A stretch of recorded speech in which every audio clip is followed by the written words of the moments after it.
Howdy friends, here we are again beaming at you live from our Summer Avenue clubhouse. We hope that this lovely day in the neighborhood drew you out into your backyard, apartment balcony, high-rise roof, or wherever you could take in that lovely Memphis sky. We spent this afternoon working on that vegetable garden, which it turns out will consist mostly of tomatoes and peppers. We sort of forgot to pick a variety of seeds and just grabbed our favorite things.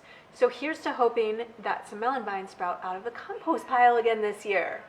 What's my favorite kind of melon? Why, that would be surprise melons. Ha!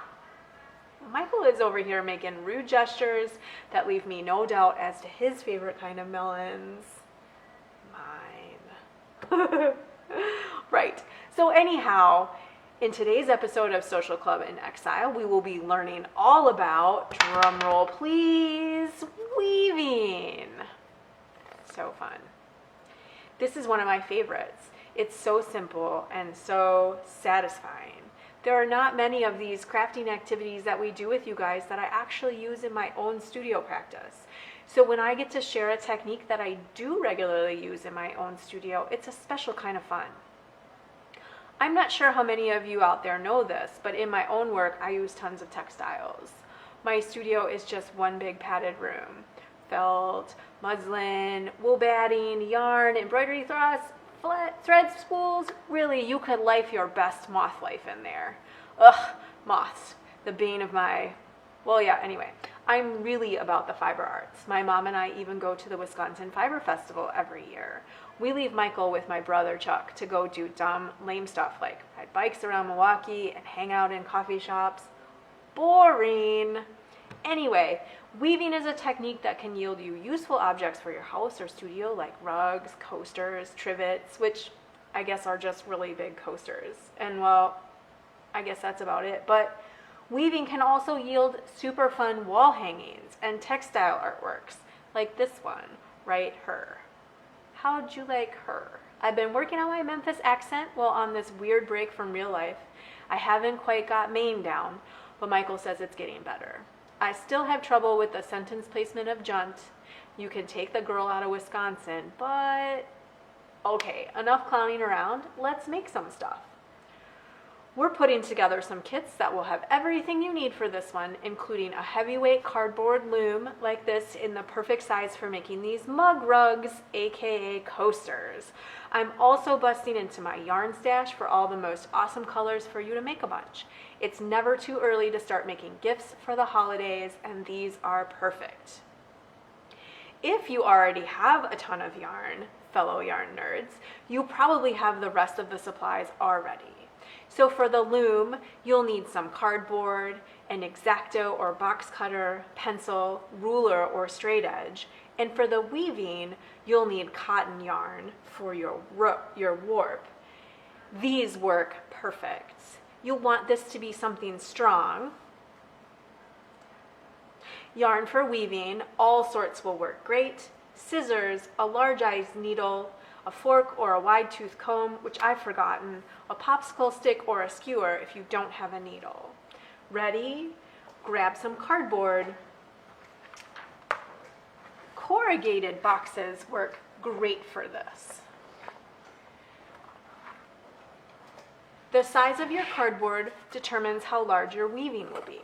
For coasters, we're going to use a piece of cardboard that's 5 by 8 inches. 5 by 8 inches.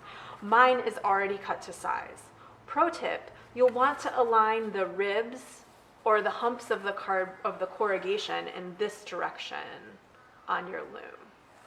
Next, we're going to make the slits that hold our warp thread at the top and the bottom of the loom. So you'll draw a straight line about 1/4 inch from the top and the bottom. Oh, where's my pencil? Where's my pencil, y'all? I don't know where it got off to. We'll use this Sharpie. Next, mark the lines for your slits about 1/4 inch apart. You'll want an odd number.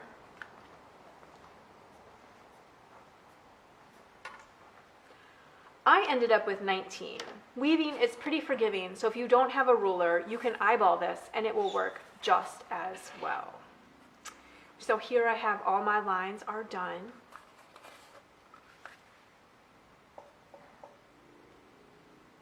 Next, we're going to cut along each of the short lines, being careful to just cut to your pencil line.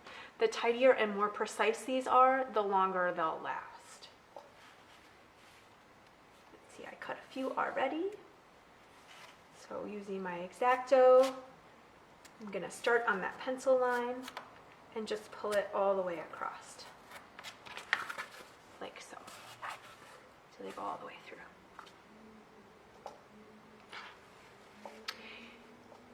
So here's my little loom that's already done. Next, we're going to string our warp threads. This takes a total of 10 yards, so these are just the perfect size for this project. If you have some of this laying around, it looks like embroidery floss, but it's the type that is a single piece of thread. Here we go. I forgot we have a, goddamn, whoops. Jeez. It's on. Oh, this is so tricky. We got some new tech. So anyway, this looks like embroidery floss, but it's made out of a single piece, and it's really nice and strong. Okay, so I warp this loom a little differently than you would for regular weaving. I like doing it this way because you can weave higher on the loom if you want, and it makes the final step of removing our weaving from the loom and tying off the warp threads much easier. So here's how we warp. I'm going to start at the top and slide it into that notch, come down to the bottom to the matching notch, and I'm just wrapping all the way around. So this is a little bit different, as I said.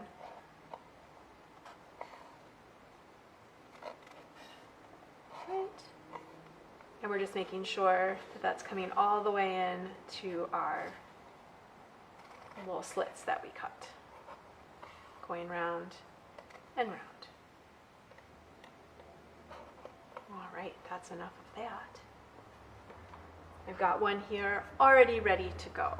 So now we're ready to weave, and the good times, the fun times, are really about to begin. So this thread that we put on our loom is called the warp. Now we're going to choose colors for your weft, which is the yarn you weave in and out of that warp. I like to use yarn that's all about the same size. When I'm making a mug rug, it will make a coaster that is nice and even for resting your glass on. So you guys, weaving itself is pretty straightforward. There are lots of patterns you can create by alternating your weft and your warp in different ways. This first pattern we're going to do is called tabby weave or plain weaving. This one is used to start and finish a weaving. We're going to go over a warp thread and then under the next warp thread, alternating over then under until we reach the end of our warp threads. So I'm going to quick grab a needle and thread up a little bit of my first color. We're going to use this white. I don't like to cut a ton, so I'm going to stretch it from my hand to my shoulder, which is out of frame. You can't see, but this is about 5 feet. Do you have a scissors over there, Michael? Little technical difficulties there. We busted it. I'm going to need one though. So I'm going to thread that through my big-eyed needle. And again, oh, I lost my mic. Hopefully y'all can still hear me. All right, so we're going to go over, under, over, under. And grab that first little thread. Did any of y'all do this in grade school? We're just alternating back and forth, over, under, over, under. I'm using my fingers to help me pick that up. All right. There's my scissors and my pencil and my X-Acto and all the things that I forgot. All right, so again, that's over, under, over, under. When you reach the end, you're going to pull your yarn through at a diagonal and then pull down to make a little hump and straighten it out. You're going to indent that center. You can use your fork, your comb, or your fingers to push the weft all the way down. I've left a little bit of a tail there. So I'm going to do this loosely for several rows. Then I'll beat those rolls all at once to make the weave nice and tight. You can also leave it looser if you like the look of the weft threads. It's your choice. So we're going to weave a little bit. I'm going to come back the other side. So you can grab those with your finger. You can also curve your cardboard just a little bit, and that'll make those warp threads easier to pick up. Can y'all see that? Oh, maybe if I come the other way. So we hooked up a few new things for this video, so thank you for bearing with us as we learn them. So again, I'm going to pull it at a diagonal, pull it down, and then use my fingers to scooch it together. All right. This method of pulling your weft yarn through will help make your coaster square. It's very easy to pull that weft yarn too tight as you work, and you won't see this distortion until you remove your coaster from the loom. So we come back in the opposite direction. If you went over a warp thread in the previous row, this time you're going to go under. Again, I'm going to bend that a little to make them easier to pick up. So we're just going to do this a couple of times, over, under, over, under, over, under. If you ever get lost, remember, look at the row below what you've done, and you're just going to do the opposite for this guy. Again, I'm going to pull, make a little hump, and slide those down. All right. And I'm going to come back, again, alternating, over, under, over, under. I can get about halfway through with my needle, pull it through, grab the next bit, making sure I'm still following that pattern. All right, again, this is called tabby or plain weaving. It's the most basic of these patterns. Once I get a little bit, I'm going to do one more row, and then we'll squish them together.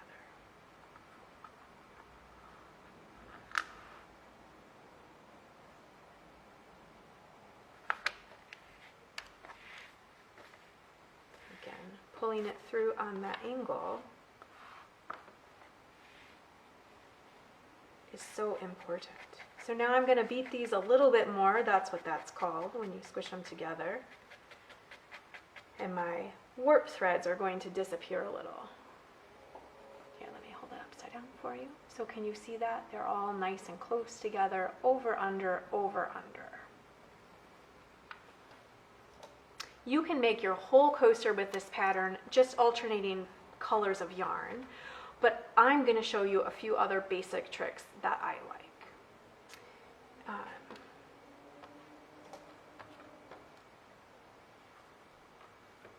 So for my next bit, I'm going to choose a new color, and I'm going to thread it onto another needle.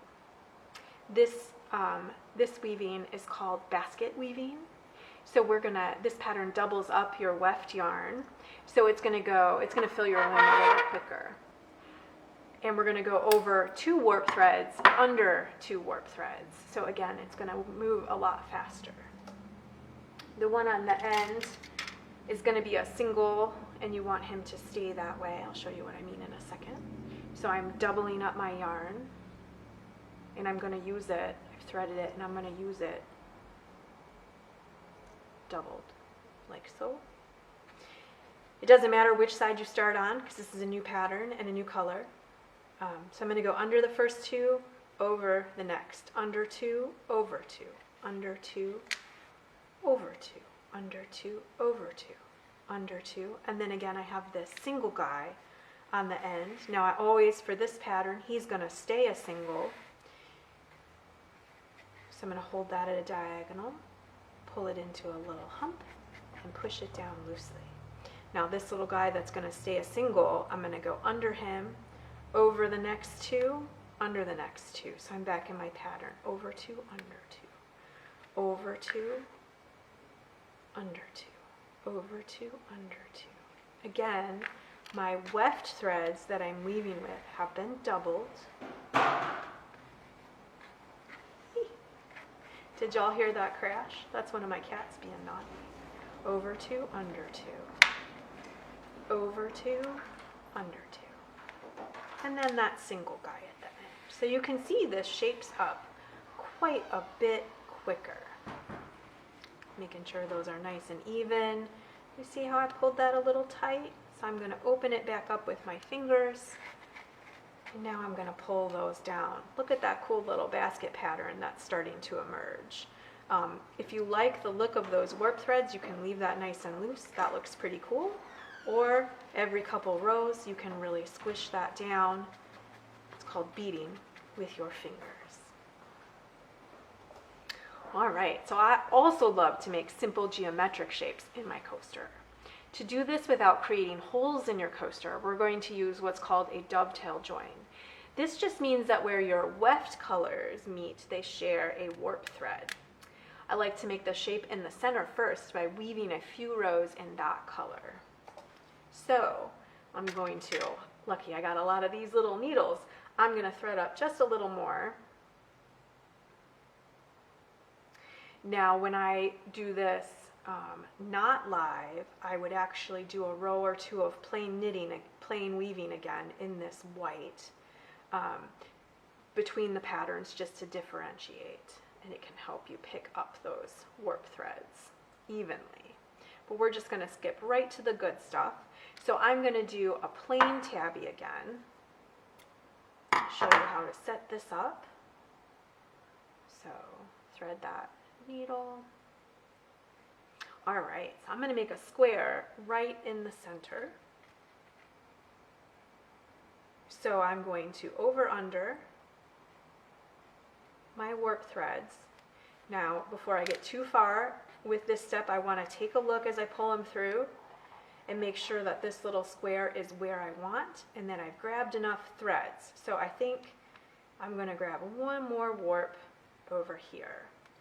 My tail is on the front of my weaving. Again, I got a little hump and I'm going to push it down. So I'm just going to come back over. Instead of going all the way to the end, I'm focusing in the center, and I'm just doing that over one, under one pattern. To make a square, I'm going to stay on those same warp threads on both sides. Do one more and we'll get you a close-up. All right, so I'm under overing. Flip it upside down. I'm under overing.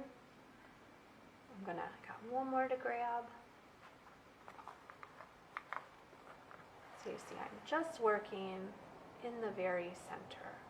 Pull it down, scoot it in. So I'm starting to build a little rectangle of color here.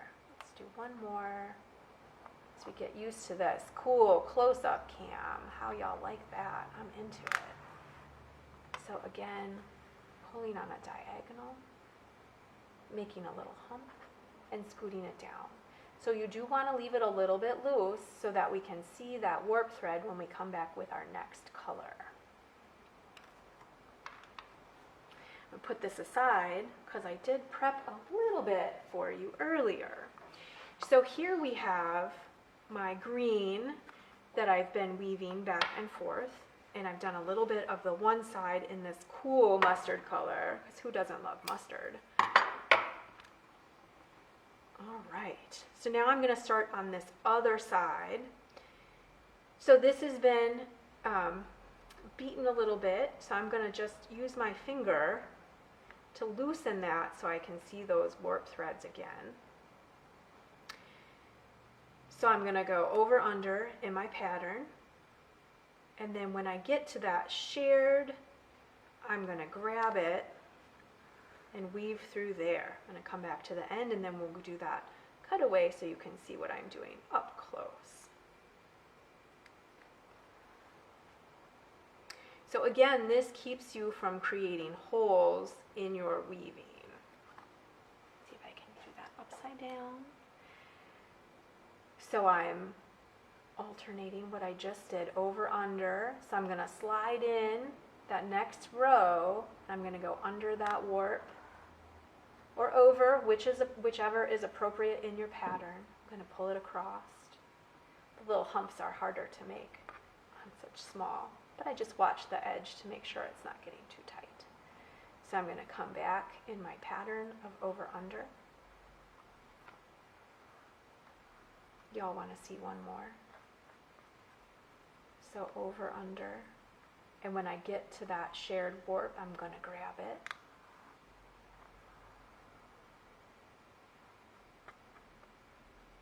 Beat it down, and then I'm going to come back, just like that.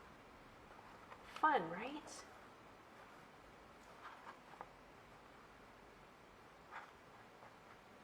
So that's how you make a shape in your weaving.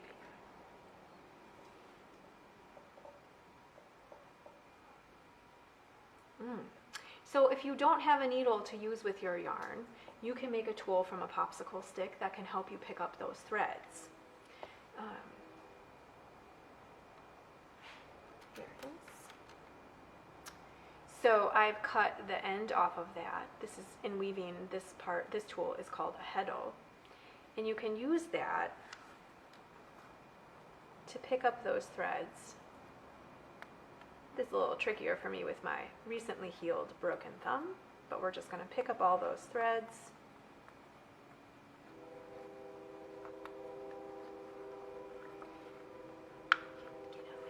And then if you stand it up, there's a little bit of a space in between there that you can get your fingers in. So let me show you that real quick on the cam. So you stand it up once you've woven it, and then you get some more space where you can slide your fingers in.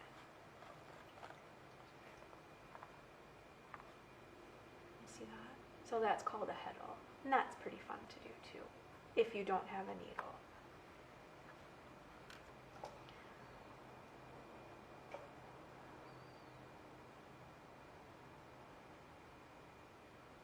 When you think your weaving is big enough, or you run out of warp thread, you get all the way to the top, it's time to finish your coaster. So you'll want to end with a few rows of that tabby weave to secure all of your other weaving, and again, tabby is that plain stuff. Then we're going to flip it over, and we're going to cut the center of those warp threads on the back of the loom. So this one's not quite finished. I don't want to cut him off, but I have this guy here to show you your next step. So we've cut our warp threads. You're going to grab two of those next to each other, and you're going to make an overhand knot, which is just looped around your fingers. Pull through, pull those ends through, pull both of them through, and then you're going to snug that up nice and close to your weaving. Your weaving, and that's going to hold it secure for you. All right, so you can cut these now shorter. Once you've got them all tied off, you can cut them shorter to be a little bit of fringe, like tassels, or you can weave them in by sliding your needle along the warp thread for about 1 inch and snipping short. So to do that, we've got our two that are tied off here. I'm going to slide them. Good thing I have 35 needles in this container. I'm going to slide them on my needle, and then I'm just going to slide that. I'm following a warp thread. So I found that warp thread, and I'm just going to slide it through like so, and then you can pull it and snip it. Do it all on the same side. They'll be nice and hidden and finished when you're done. You're going to do the same thing with all of those ends that you created. So if we look again at what's still on the loom, all of this weft yarn also needs to be tied in or tucked in and tidied. And you do that by just, again, threading it through your needle. And these guys you can slide right along the edge. Right along the edge in these larger loops, that make up your edge. And then you can snip that with your scissors. You can go ahead and snip that close with your scissors, right at the top, and it will hide it for you. Here, I'll snip it so you can see. Snip. So now it's all hidden and tidy and tucked away. So you're going to do that with all of those hanging out on the side yarns. Yep, that's really the way you do it. I really love making these little guys. I'd use them every day in our house if Otis, the cat, wasn't so determined to eat all the yarn. Seriously, guys, that little fella is determined. Well, thank you, guys, for joining us for another Social Club in Exile. This is Alice, signing off from the clubhouse. See you soon.